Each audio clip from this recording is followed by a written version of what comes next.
Oh, it doesn't seem right that I was born white and my parents don't fight. They just told me they love me each night. We last saw Jacob making his way towards the eastern lands, where he intended to not only put as much distance between himself and his vengeful brother Esau, but also to meet his uncle Laban, and to marry one of the women there under his mother's wishes. Previously, we saw Jacob dream of the angels, and we saw him come to realize that he was, in a sense, the chosen one by God, and that despite all of his schemes and deceptions, God had made up his mind, and he indeed was to be the one who inherited the covenant. Now, this might have been all well and good to a truly honest and pious man, but Jacob, the heel catcher, had always been an opportunist, and with this, he sought to extract tangible guarantees from God, those that would ensure his safety and also grant him bonuses, including food and clothing. Evidently, he did not trust the word of God, and appeared to only concede to him if his own demands were met first. Now, God is not seen here to comment or reprimand Jacob's response, and the Bible does not convey that God had really taken Jacob's demands as a slight. But as we see what transpires in the eastern land of Haran within the household of Laban, it could be argued that God had already set up Jacob's punishment, a long and grueling punishment that not only sheds years of Jacob's life, but also provides him with a taste of his own medicine, for the trickster is tricked. The Bible tells us that after seeing God in his dream at Bethel, he continued on his journey until he came to a well in the open country. There he saw 3 flocks of sheep laying beside the well, having recently been fed from it. Over the mouth of the well was said to be a large stone, and that when the flocks were brought there, the shepherds would roll the stone away from the well, something which appears to have been an arduous task, and certainly took the might of several men. Having seen the shepherds there with the sheep, he asks them where they are from, and whether they know of Laban, the grandson of Nahor.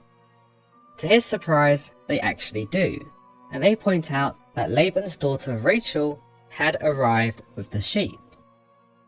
When Jacob sees her approaching, he is struck by her beauty. In fact, he is so smitten at the sight of her that he hopes to eliminate the other shepherds from the scene at all, so that he can be alone with her. He tells them, "Look, the sun is still high. It is not time for the flocks to be gathered. Water the sheep and take them back to the pasture." But the shepherds explain that they cannot do as he says, because the flocks had not yet been gathered, and the large stone which covered the mouth of the well had not yet been rolled away. In this, we understand that moving this rock was a most tricky thing to do, and probably required the strength of more than one man in order to achieve. But Rachel drew near, and Jacob realized that if he wanted to be alone with her, he needed the shepherds to leave that very moment. So taking it upon himself, he rolled the large stone away from the mouth of the well himself. The Bible tells us, Rachel came with her father's sheep, for she was a shepherd. When Jacob saw Rachel, daughter of his uncle Laban, and Laban's sheep, he went over and rolled the stone away from the mouth of the well, and watered his uncle's sheep. It might also be said here that Jacob was trying to impress Rachel by moving the stone himself, and took it upon himself to water the sheep, not just to get the other shepherds to leave, but also as an act of kindness to Rachel, in an effort to woo her even more. It also shows us that despite being a scheming man who had confined himself to the tents, Jacob did possess a great deal of strength after all, perhaps similar to that of Esau, but that he only needed the right motivation in order to unlock it. In one of his more bold moments, Jacob does not appear to even introduce himself to Rachel, but instead shoots his shot and kisses her, just like that. He is then seen to weep aloud, and proceeds to tell her that he is Jacob, the son of Rebekah, her father's sister. Now, as you might imagine, Rachel was probably stunned at this stranger grabbing her and kissing her, and was probably even more confused when he began to weep aloud into the air, professing not only his relief at having found her, but also his proclamations that they were related. She is not seen here in the Bible to really give much of a reaction to Jacob's bizarre introduction, but instead runs and tells her father. The Bible tells us of this event. Then Jacob kissed Rachel and began to weep aloud. He had told Rachel that he was a relative of her father and a son of Rebekah. So she ran and told her father. When Laban learned of the news that his nephew had come to visit him, he drops everything and proceeds to show him great hospitality. We are told, as soon as Laban heard the news about Jacob, his sister's son, he hurried to meet him. He embraced him and kissed him and brought him to his home, and there Jacob told him all these things. Then Laban said to him, "You are my own flesh and blood." It might be said that because of the customs of society at the time, Laban was more than happy to take his sister's son. His statement, "You are my own flesh and blood," also indicates that because they are related, Laban would never have hesitated in welcoming Jacob into his household. But a more sinister idea suggests that Laban was much less interested in Jacob and his familial ties, but instead with the fortune that he would inherit after his father Isaac died. This is certainly believable when we see how deceptive Laban turns out to be, and how he is able to essentially use not only Jacob as a pawn in his games, but also his own daughters. As you might imagine, Laban's hospitality would only last for so long, and after a month, Laban said to him, "Just because you are a relative of mine, should you work for me for nothing? Tell me what your wages should be." Now, it might sound like Laban was showing courtesy to Jacob by letting him decide his wages, but in actuality, this was Laban giving Jacob a subtle message that if he wanted to stay within his household, he'd need to become a servant. Luckily, Jacob picks up on Laban's hints and tells him that he will accept his wages in the form of his daughter's hand in marriage, Rachel in particular. Now, it should be noted that Laban had two daughters, the older being Leah and the younger being Rachel. The Bible tells us that Leah had weak eyes and was essentially much less attractive, whereas Rachel was beautiful and had a good body. The Bible tells us specifically, now Laban had two daughters. The name of the older was Leah, and the name of the younger was Rachel. Leah had weak eyes, but Rachel had a lovely figure and was beautiful. Jacob was in love with Rachel and said, "I'll work for you for 7 years in return for your daughter Rachel." What's interesting here is that we learn that Jacob is in love with Rachel, which I suppose wasn't exactly a shocker given how he couldn't control himself when he first laid eyes on her. She was, as the Bible tells us, very beautiful, and possessed a body that Jacob was most attracted to. By comparison, her sister Leah was not so fortunate, and it is believed that she was not only showing age, but did not possess a body like Rachel's. Furthermore, she is described in the Bible as having weak eyes, which some have determined to mean that she had poor vision or poor health. Meanwhile, another more common belief is that Leah's eyes were simply dull, and did not have the same life in them as Rachel's. We also see here that Jacob surrenders 7 years of his life in order to obtain Rachel's hand in marriage. Whilst these 7 years are seen as compensation to Laban for allowing Jacob to live with him, it also has a dual purpose, as the 7 years serve as a dowry. Now, you may agree that 7 years is a considerably long time, and it might be said that it was demonstrative of how much Jacob loved Rachel. It could also be seen as Jacob ensuring that Laban would not refuse his offer, for 7 years of service was not something he could say no to. But it could be argued that Jacob's attempt to make such an unrefusable offer worked against him, for it alerted Laban as to how much Jacob wanted to be with Rachel. With this knowledge, Laban was able to take advantage of Jacob.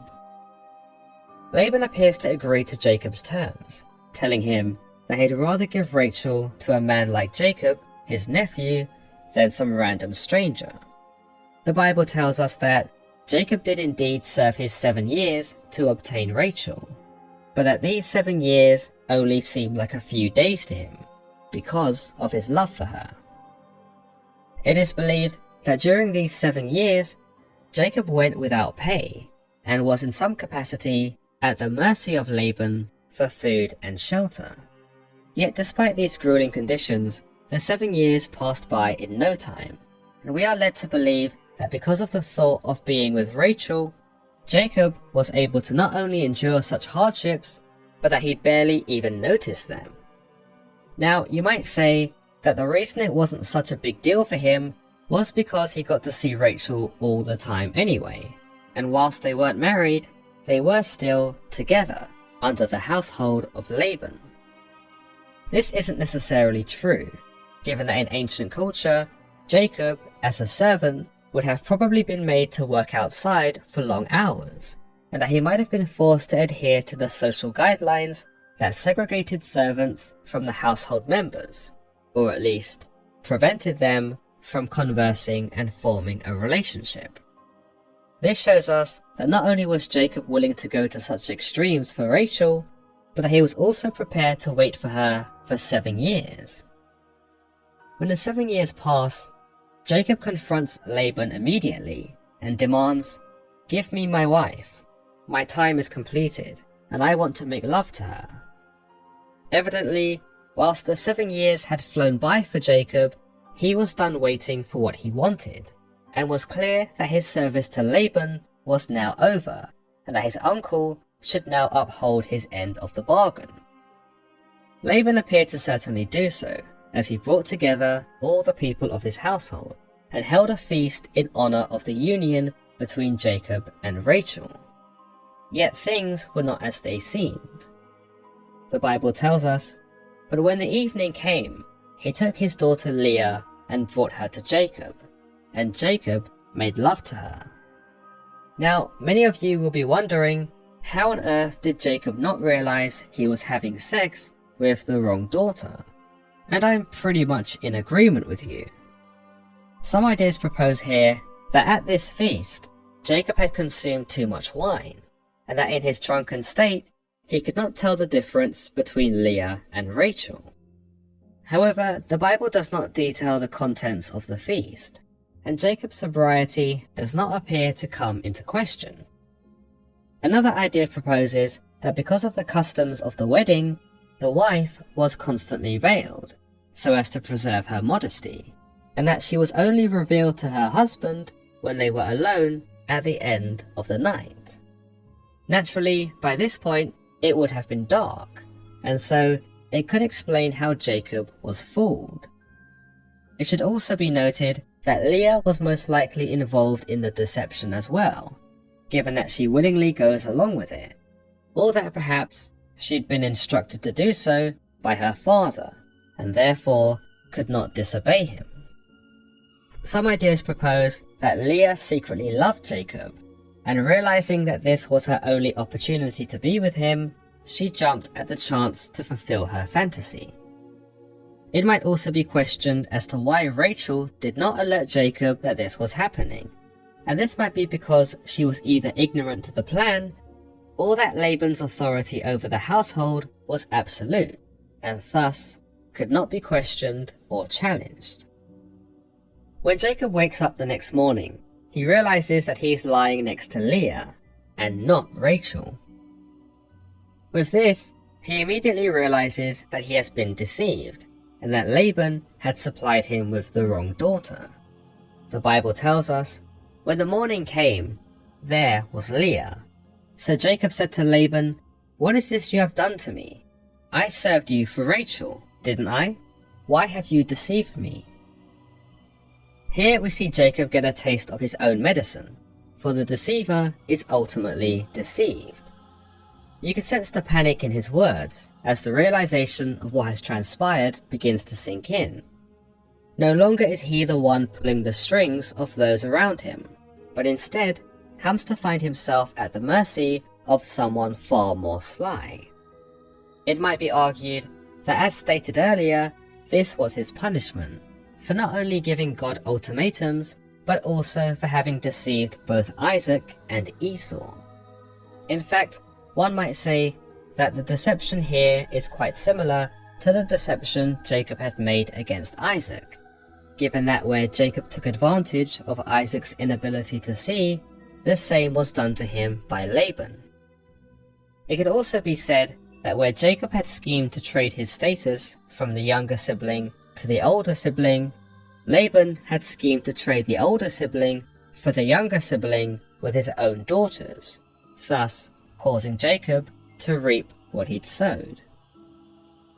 Believers might draw some conclusions from this part of the story, that just because one gets away with some deceitful actions, such as Jacob has been seen to do, it does not mean that they would not be punished later on. God might not choose to change his plan, as he continues to give Jacob the birthright and bless him, but he does later put him through the harsh reality of working for Laban, and shows him quite vividly what it feels like to be so utterly taken advantage of. Essentially, the idea of karma is established here, in that those who do bad will only get so far before their transgressions and sins catch up to them.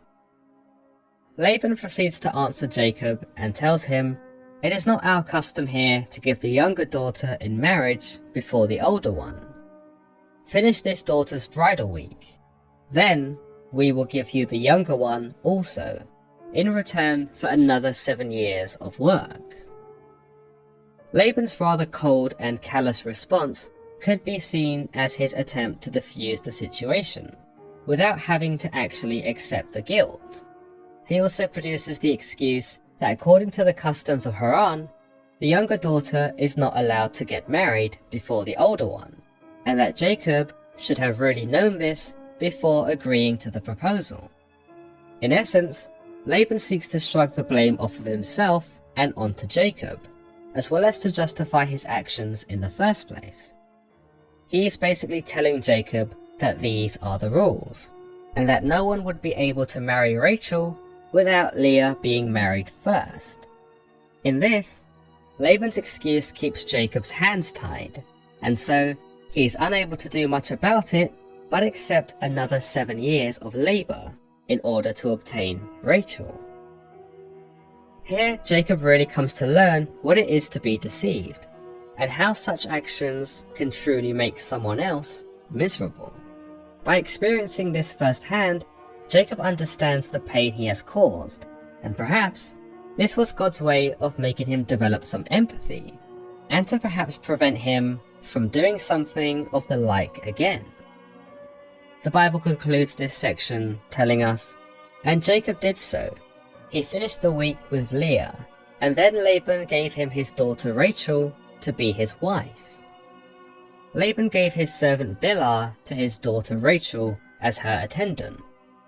Jacob made love to Rachel also, and his love for Rachel was far greater than his love for Leah, and he worked for Laban another 7 years.